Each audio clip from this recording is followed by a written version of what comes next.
go! Ngayong araw nga mga guys ay sobrang saya ko dahil nag-email na sa akin si Google AdSense sa sahod ko. So sobrang excited, pati mag-ina ko, sinama ko. Kaya naman dali-dali kami pumunta sa Western Union. Yo guys, nandito tayo ngayon sa Goa. Kasi nag-email na sa akin si Google AdSense para kunin ko yung sahod ko sa YouTube, di ba? Sumahod ng tambay. Kaya samahan nyo ako dito sa Western Union. Let's go!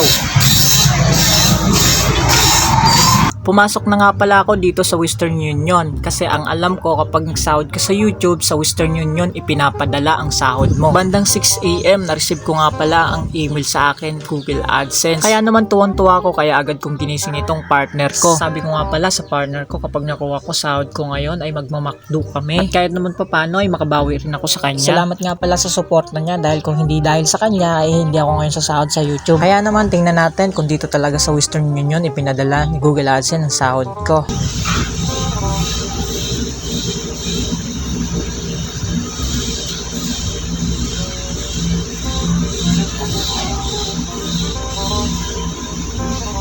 So ngayon guys, ay check ko kung meron na talagang naman ito.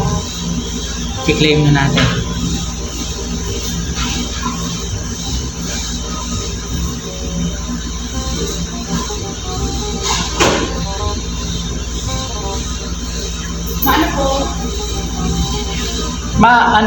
Ma-claim?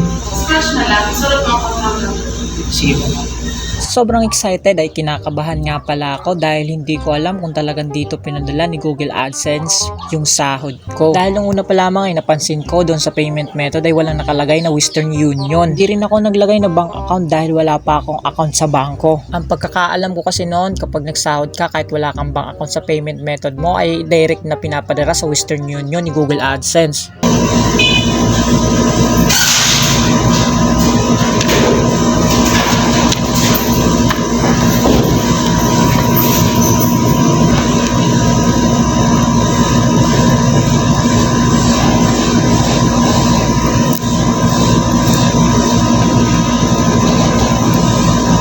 Habang nagpipil up nga pala ako ay naalala ko ay kailangan pala ng valid ID.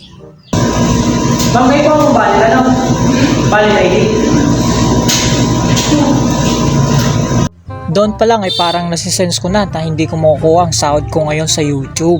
Ngayon nga pala ay sasabihin ko na kung nakuha ko ba talaga yung una kong sahod sa YouTube. Tama nga pala yung hinala ko, inalis na nga pala talaga ni Google AdSense Western Union sa payment method. Inalis ni Google AdSense 2 taon pa lang ang nakakalipas. Doon ko rin nalaman na cheque pala ipapadala sa akin ni Google AdSense at kukunin ko pala yon sa post office at hindi sa Western Union.